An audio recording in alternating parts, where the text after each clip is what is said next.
everyone. It's really awesome to be here. Welcome to my talk on Akka Streams for the Brave. This is going to be a Scala talk. So first I'm going to ask, how many of you are Scala developers or have written Scala? Raise your hand. All right. So that's 20% of the room. I had it coming. This was a conference for Java developers. I'm going to write Scala in this talk. And I am also an instructor, so I write code from scratch in all my tutorials and in courses and presentations and whatnot. So as a side effect of this talk, I'm also going to try to sell the Scala language to you. This is a conversation about streaming and a library in the Scala ecosystem. My name is Daniel, and I founded a website called Rock the JVM. From all of you Scala developers, raise your hand if you've heard of Rock the JVM. All right. 2 people. That freaking hurts. All right. So I am an instructor of Scala and everything in the Scala ecosystem. I've had the privilege to teach more than 70,000 developers all over the world, and I've also had the opportunity to train high-profile teams at companies like Microsoft and Adobe and Apple and that sort of stuff. If you need anything in the Scala world, reach out to me at Rock the JVM. This is my website. At daniel@rockthejvm.com, I answer every single email. Or if you want to follow me on Twitter or LinkedIn or YouTube, you can find me at Rock the JVM. So this talk is about a Scala library called Akka Streams. So first of all, how many of you have heard about the term Reactive Streams at least? All right, so just about everyone. So Reactive Streams is this specification that you can find at reactivestreams.org, and this is a general description of what it means to process an unbounded amount of data in an asynchronous, back-pressured way. So this is a specification that describes how a stream is supposed to work. And for async and back pressure, we're going to talk and we're going to explain what those terms mean as I write the code. Most of this presentation is going to be live coding. So I'm going to write code from scratch so that you get some sort of empathy with the kind of things that you can build with Akka Streams. Now, for Reactive Streams, we have some sort of concepts for individual pieces or components of what it takes to build a reactive stream, and for that we have the concept known as a publisher, which is this little entity that can emit elements. We refer to this term as emission of elements because you can process an unbounded amount of data. So this emits elements asynchronously, and it can emit an unbounded amount of data, and it can finish maybe never as long as your system is in place. We also have the concept of a subscriber, which is this sink that consumes elements, and you can do whatever you want with them. Maybe you want to display something into a dashboard, maybe you want to log them, maybe you want to store them in the database, or do anything that you want with these pieces of data. And along the way, in between publishers and subscribers, we have this thing called a processor. A processor is just a transformer that can manipulate the data as it flows through your reactive stream. Everything is asynchronous, meaning that these components operate independently and they communicate via sending messages. So you get all of asynchrony all for free with a powerful Scala library that looks very elegant, and this will show you some of the most visual kind of programming that you can ever have in a text-based environment. We also have this concept of back pressure. Back pressure is this little term where you can slow down a fast producer when the consumer is very slow. So you get all of that for free, and you get some nice APIs to do that. So this Reactive Streams concept is a service provider interface. It's just a specification, but Akka Streams is both an API that we programmers can use, as well as the implementation of this Reactive Streams protocol. So without further ado, Akka Streams. We have the equivalent of a publisher that Akka Streams calls a source, and this emits elements asynchronously and may never terminate because your system needs to be alive 24/7, and you may want to never stop ingesting data. We also have the concept of a publisher and the concept of a subscriber, which in this case is called a sink, which consumes elements. And I've denoted them with these low-resolution squares with outbound or inbound errors. And the flow is called the processor because it receives elements, transforms them along the way, and pushes them downstream. So we build Akka Streams and Reactive Streams in general by connecting these components together, and we have asynchrony, back pressure, and scalability all for free. Now, Here I'm going to try to write some code from scratch. I think you can relate to the fact that I'm using IntelliJ and I'm using the Scala plugin to write some Scala code. I'm going to take off my little watch because it's preventing me from writing code. So here is the simplest Scala application. If I run this, you're going to see this hello world that you've all been accustomed to. So I'm going to start writing some essential Akka streams. First of all, by defining some components. And to define some components, you first need what we call an actor system. Akka Streams works on a foundation called an actor system, in which we have these little entities called actors, which act pretty much like virtual threads. Virtual threads are now all the rage with Project Loom and JDK 19, but Akka has been doing that since 2011, and these virtual threads, so to speak, have these little queues that can communicate via sending messages to each other. And so if you want to process any sort of data in between those threads, you send a message, and that message gets enqueued into that virtual thread's mailbox, and that virtual thread starts pulling all these messages one by one as it can in a single threaded fashion. And obviously you can spin up millions of these actors or virtual threads per JVM. So Akka Streams builds on top of that foundation. So we will need to build what we call an actor system. I'm going to call this system for short, and this is going to be actor system with, I'm going to import this from Akka typed, and I'm going to give this a behavior, because an actor system has a giant hierarchy of all these independent virtual threads. There are some concepts in actor systems, we won't dive into them because we don't care about them in the context of Akka Streams. So I'm going to give this behavior, I'm going to say behaviors.empty, I don't care about this, I'm going to call this devox system.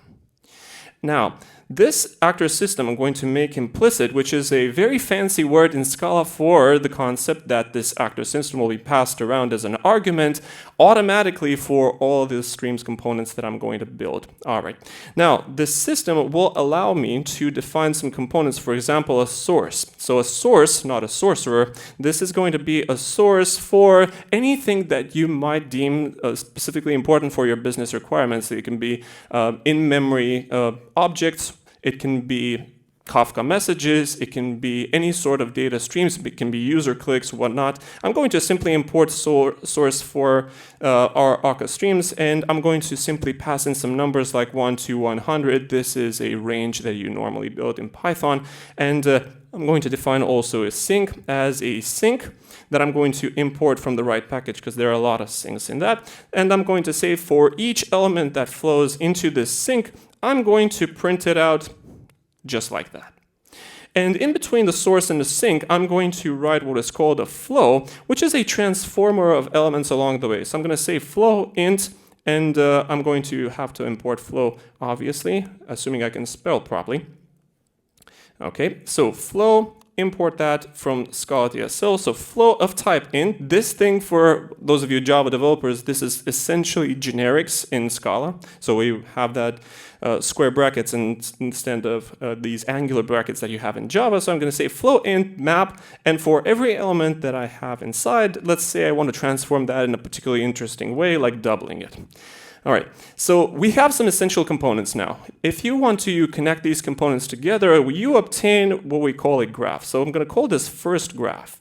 The first graph is a definition of what it takes to have some elements from a source, transform them into some arbitrary flows, and then consume them somewhere. So I'm going to have source via, so I'm going to say via flow to sync.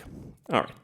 Now, this first graph is the description of an Akka stream that has nothing materialized. It means it has no resources allocated to that. So if you want to run this first graph, you would have to say firstgraph.run, which actually starts allocating the right resources, thread pools, and so on and so forth.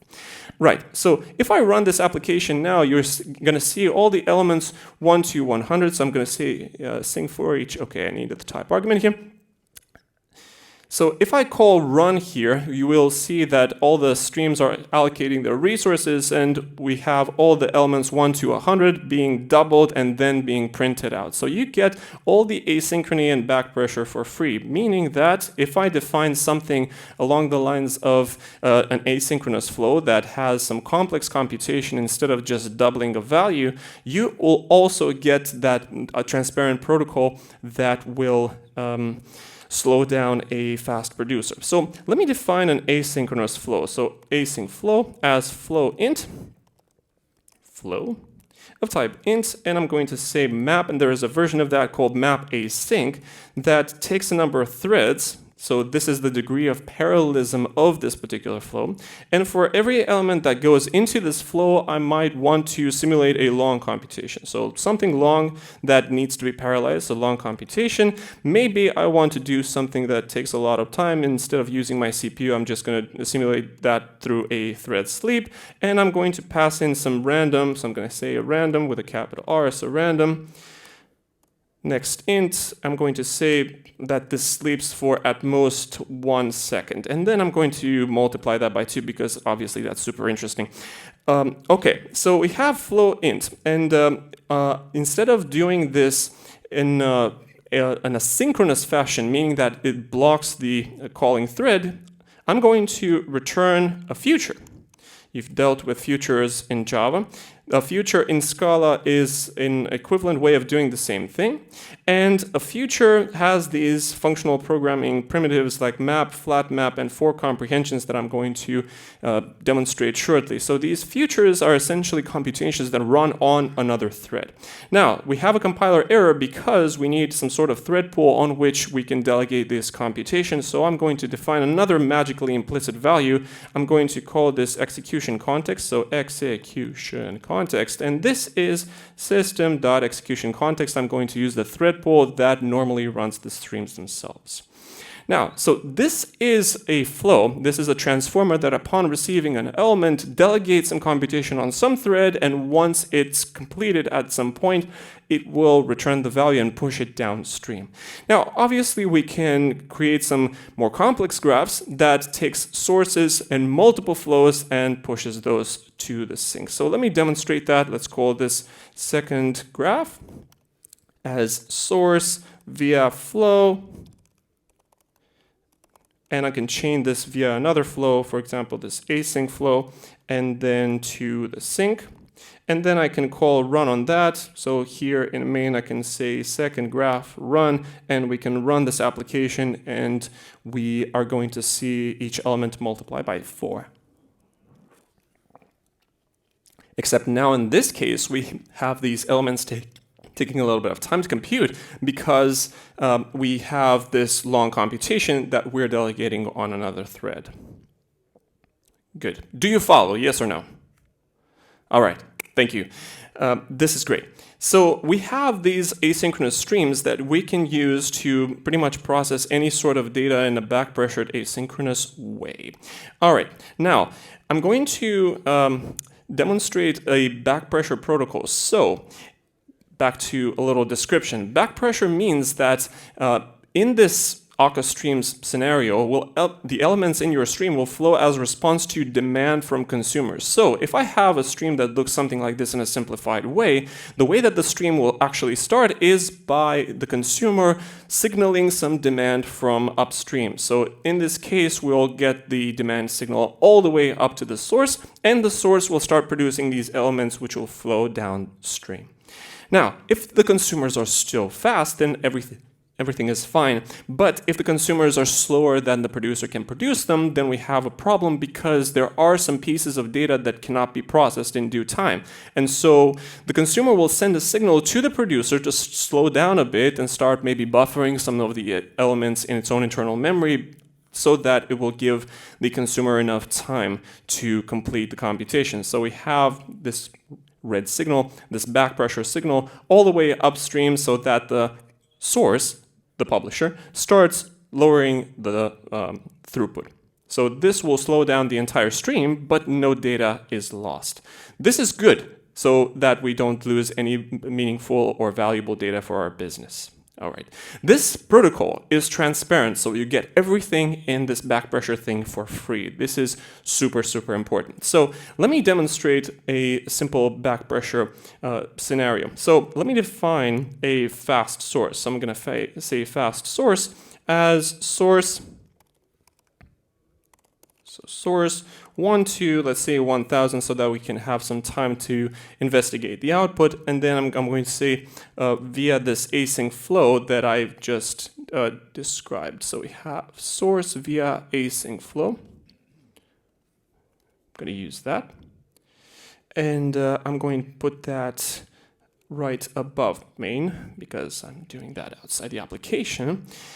Good. Let me kill that.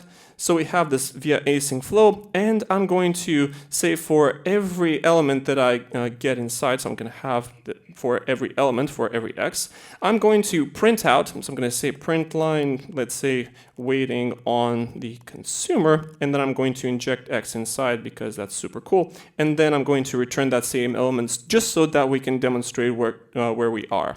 And then I'm going to define, let's call this slow sync, as sync for each, and for every element still of type integer, I'm going to simulate something that takes a lot of time. So again, I'm going to simulate that through a thread sleep because we all do that. So I'm going to have my thread sleep for 1000 milliseconds. So the fast source will take at most 1 second for every element to be pushed out, but the slow sync will take exactly 1 second for the element to be consumed. So I'm going to say print line just the element, so that when we see just the number, we know that that's the final value being printed out. All right. Now, if I connect this fast source to the slow sync, let me do that in main. So I'm going to have fast source to slow sync dot run, and I'm going to add a slightly bit of magic here. I'm going to say async after the fast source so that we can separate how these components run together. Akka Streams has a lot of optimizations, so through this async method, I'm forcing these components to not run in memory on a single thread because that's faster. I'm going to make them run on separate threads and force them to communicate via sending messages instead. Because when you communicate via sending messages, the backpressure protocol will actually start to kick in.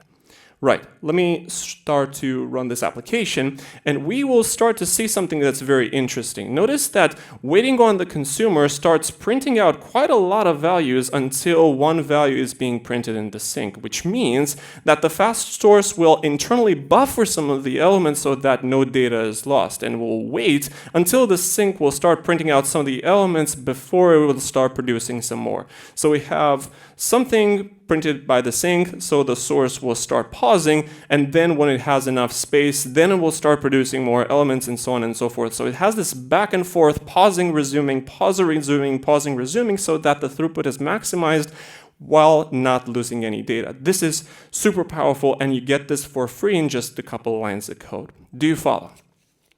All right.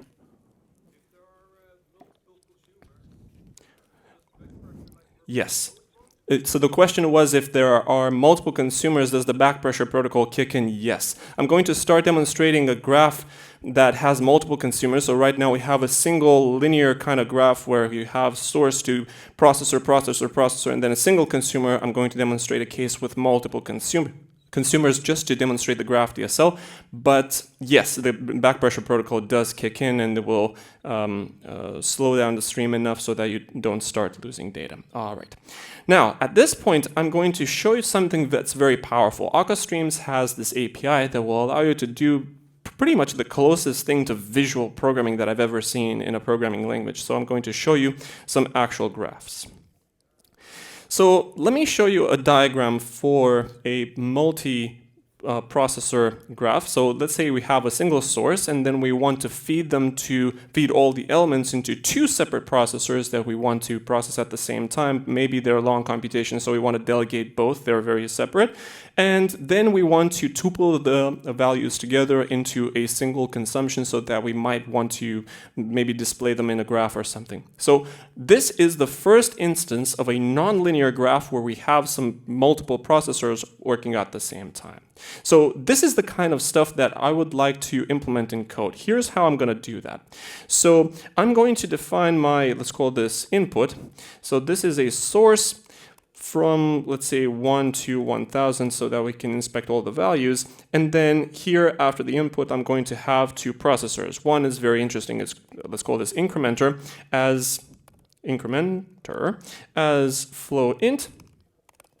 And then I'm going to map that for every element. I'm going to say x plus 10 or something like that, something that's very easy to notice in the output.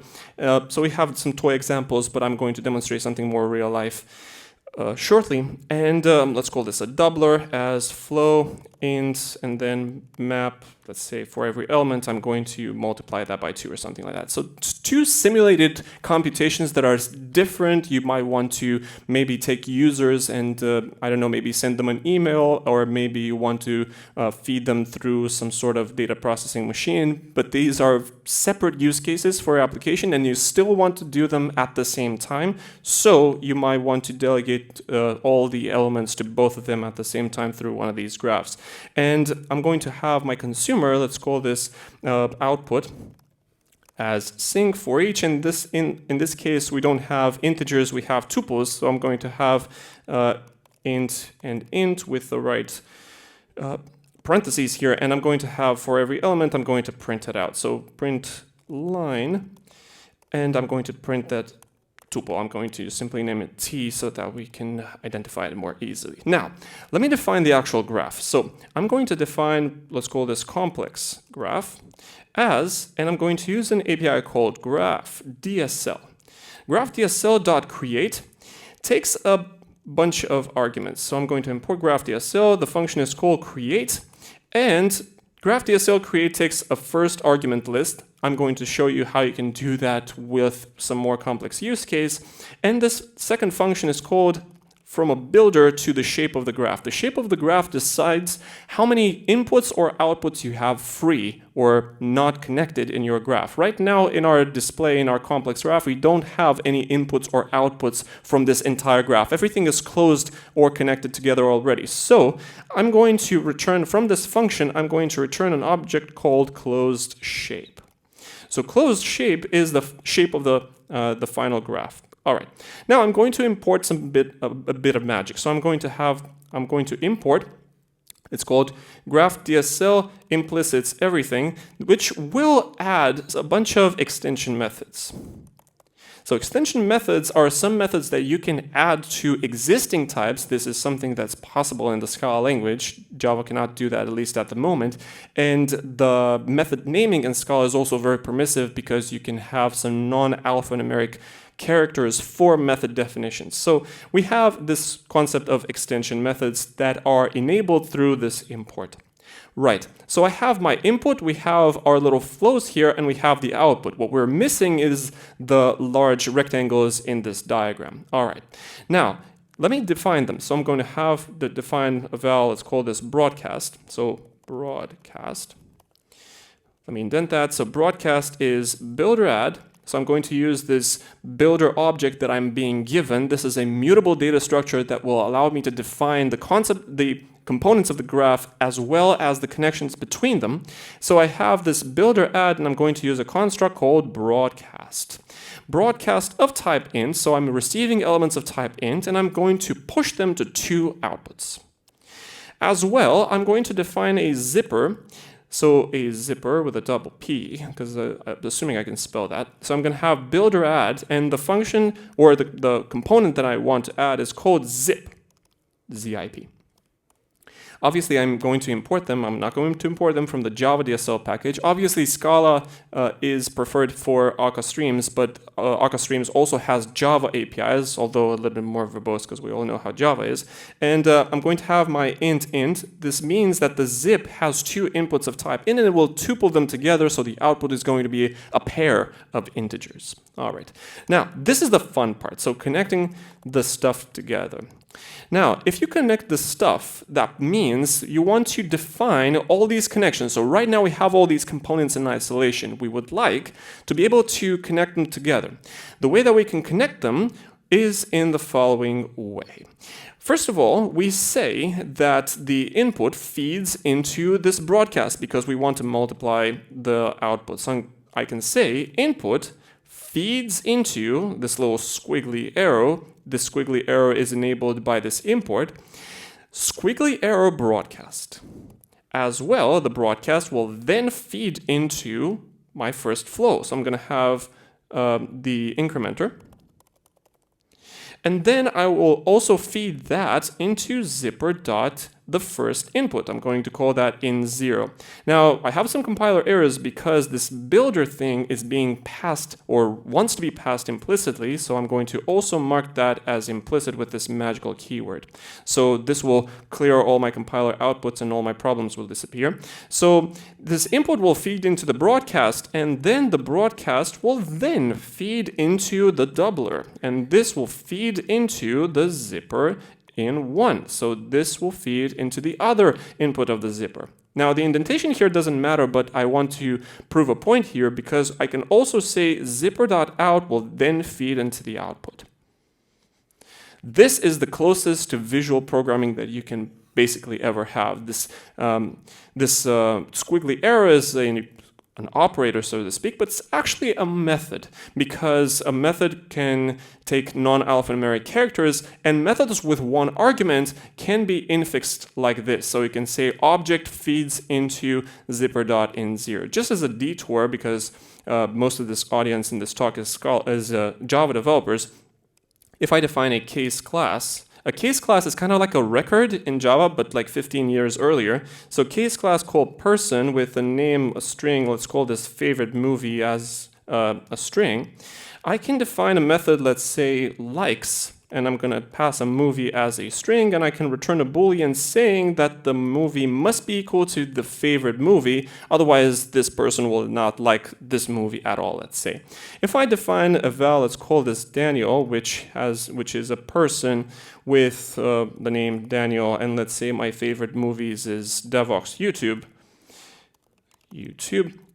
If I want to say Daniel.likes, let's say Forrest Gump, obviously that's also true, but in this case, I'm going to return false. I can also say Daniel space likes space Forrest Gump.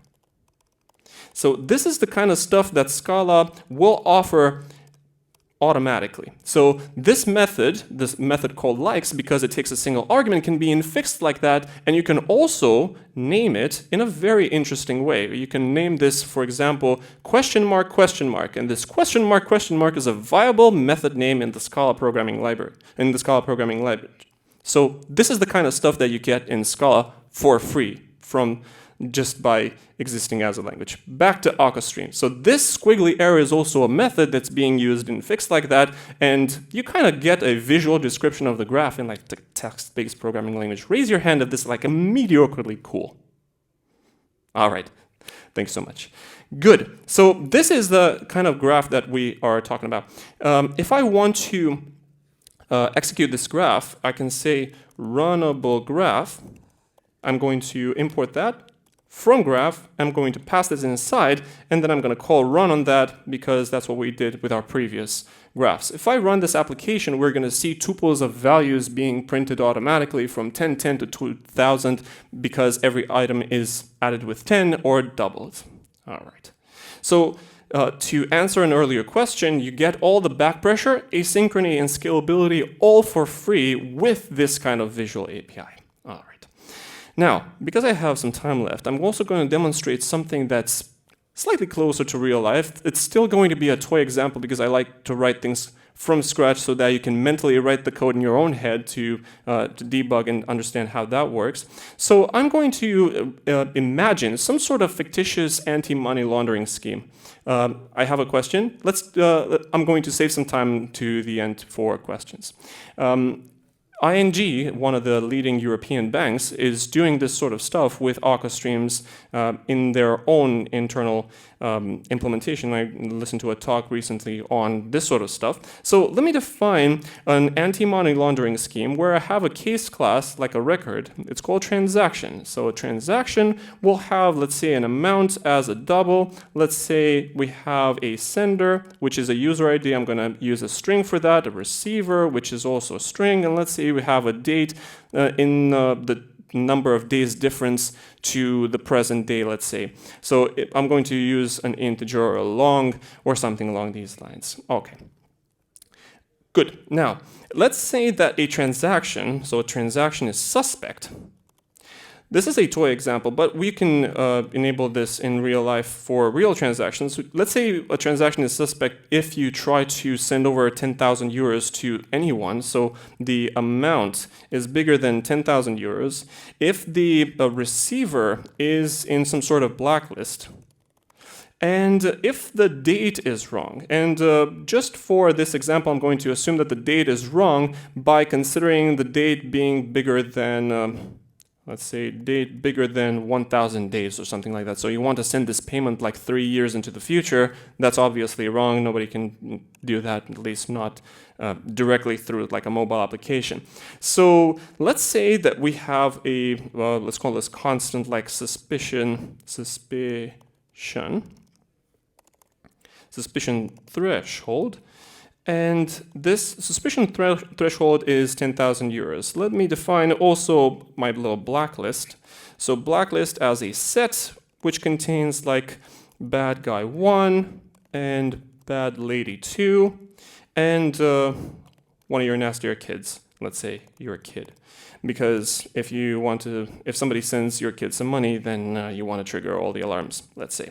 And I'm going to have a list of transactions, like let's call this transactions, as a list. And I'm going to suggest a bunch. So I'm going to have a transaction with, let's say, $30 from good guy 1 to, let's say, good guy 2.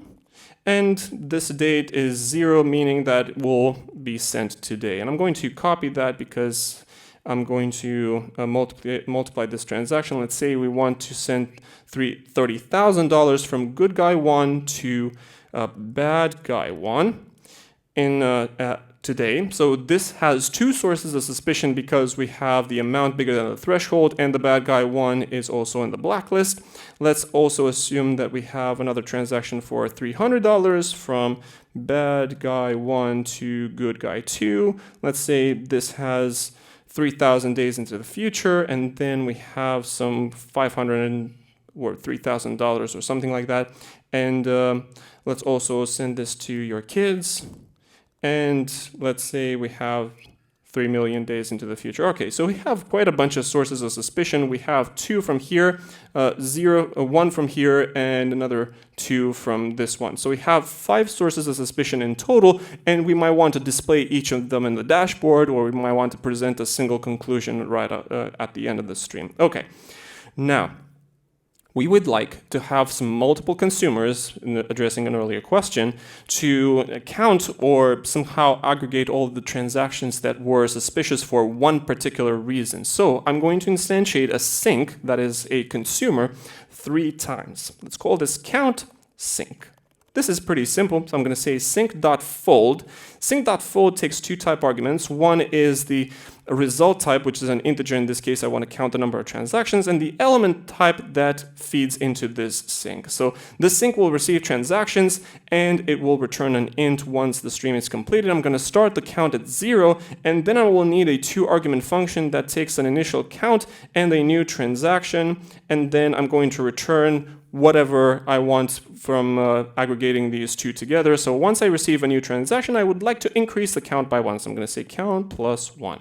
Notice the power of functional programming as well, because there's no mutable data. There's nothing that can expose some sort of sources of bugs or whatnot. Okay, so I'm going to instantiate this count sync 3 times. Now, upon completing that particular sync, I'm going to obtain that future int. The future int is this asynchronous computation that will complete with a single value at some point in the future. So Once this stream completes, this count sync will materialize to one future. That is the count of all the transactions that are suspicious for one reason. I will need to do that 3 times, so I will need to combine these 3 futures together through a function. I'm going to call this sum all counts.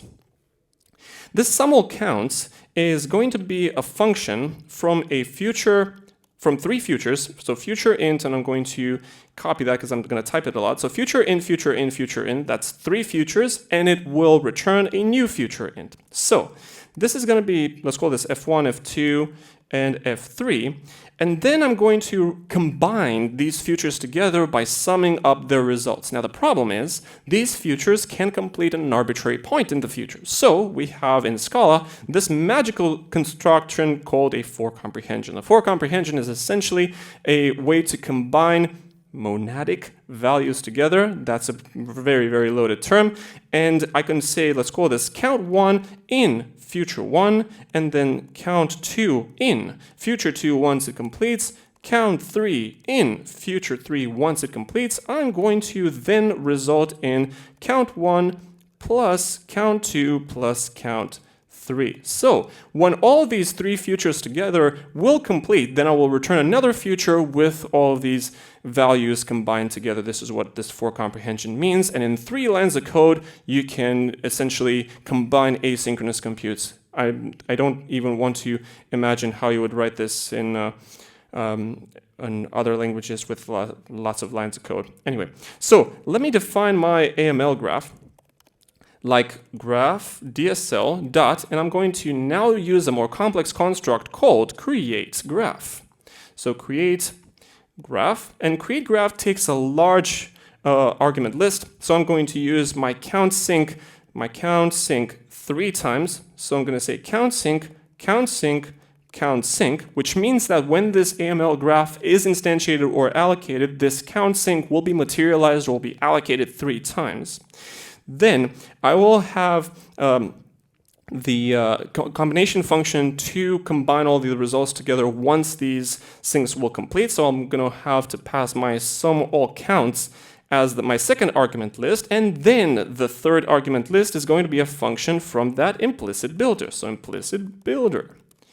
Good. And finally, I'm going to return a closed shape, because that's what I used to return in my earlier graph. I don't have any loose inputs or outputs, except this function is a little bit more complex, because once I materialize these 3 things together, I will now need to tie them together in my little graph. So once they're allocated, they should be called, let's call this, how did I call this? So the criteria was that a transaction is suspect if the amount is bigger than 10K, the receiver is a black. Okay, so I have my amount sync, then blacklist sync, and then the date sync. And this is another function that will then return a closed shape. So now I will have to tie these things together because they're now different instances of this count sync. So I will need to define some transformations. So first of all, I will need to create my transaction source. So source as, and I'm going to use builder add, and then I'm going to define a new source out of the transaction list that I have in memory. I mean, this list can be an arbitrary flow of transactions in a real bank, so I'm going to simply push that out of the memory. So I'm going to have transactions. So transactions here. Then I'm going to have a broadcast because I'm going to push every single transaction through 3 different flows or validators. So I'm going to have my broadcast as builder add, and I'm going to use the construct broadcast of type transaction with 3 outputs. Then I will need to define my little detectors. So let's call this amount detector as flow of type transaction, except I need to wrap that in builder add. So builder add flow transaction dot, and I'm going to use the construct called filter, which will push out only those elements which will satisfy a predicate. So I'm going to have for every transaction that I receive here, transaction dot amount should be bigger than that amount threshold. So I think it's suspicion threshold. That's what it is. All right, so this is the amount detector. I'm going to define a new one. Let's call this blacklist detector. All right, This is another builder add with another flow. So I'm going to have flow of type transaction with another filter. All right. Filter. For every transaction, I'm going to assume that I'm going to return true if the receiver is in this blacklist set. So blacklist contains with transaction dot, and I think it's called receiver. All right. And then another detector. Let's call this date detector with a lowercase d. So date detector. We still follow the Java naming convention, mind you. So I have builder add. We have flow of type transaction. We have then a filter, and for every transaction that we pass inside, we're going to say that transaction dot, I think it's called date, is bigger than 1,000 days into the future or something like that.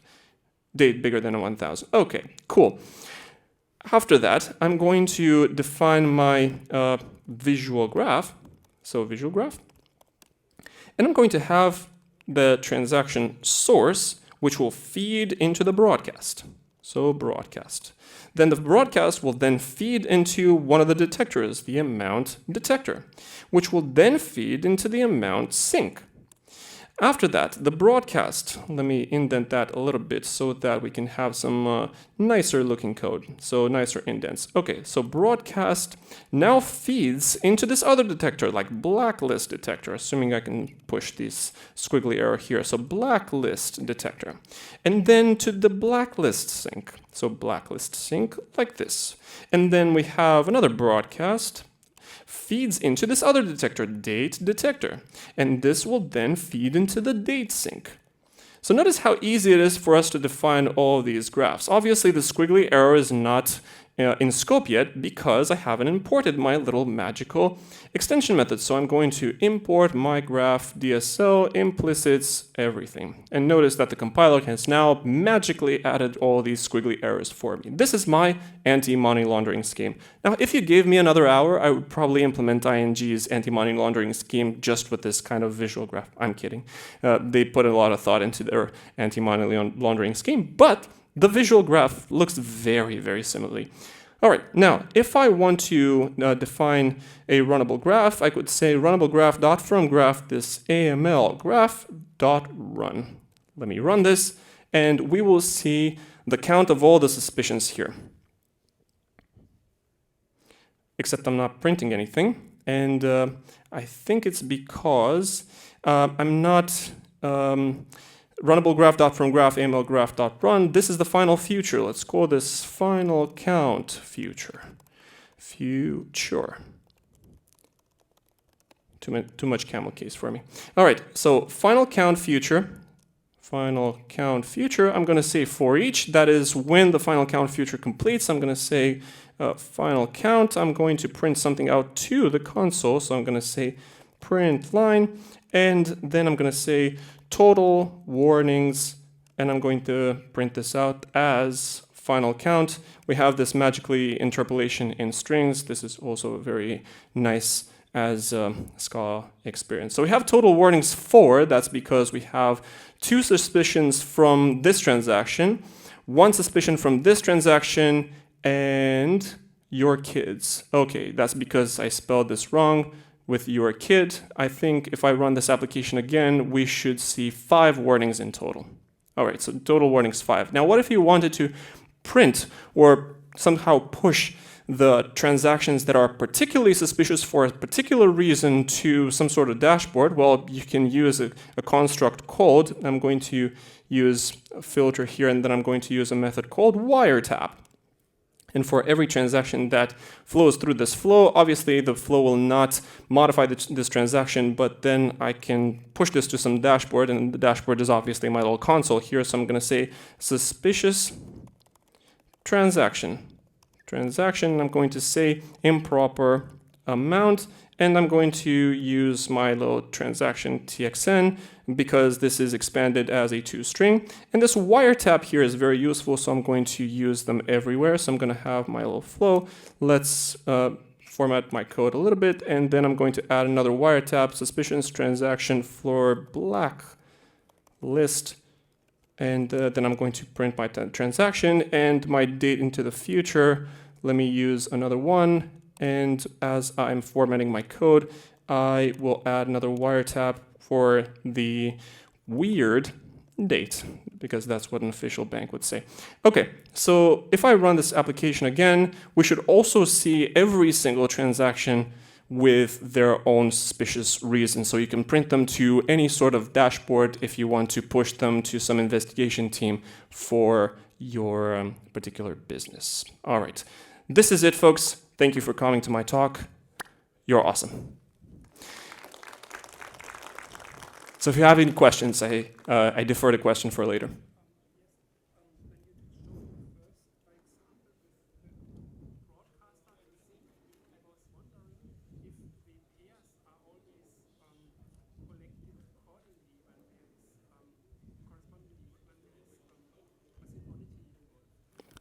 So the question was, if I'm using broadcasts, if the elements are collected in according to the original order. Was that the question? Yes, the order is maintained always. So there is an internal protocol happening behind the scenes that will always maintain the order.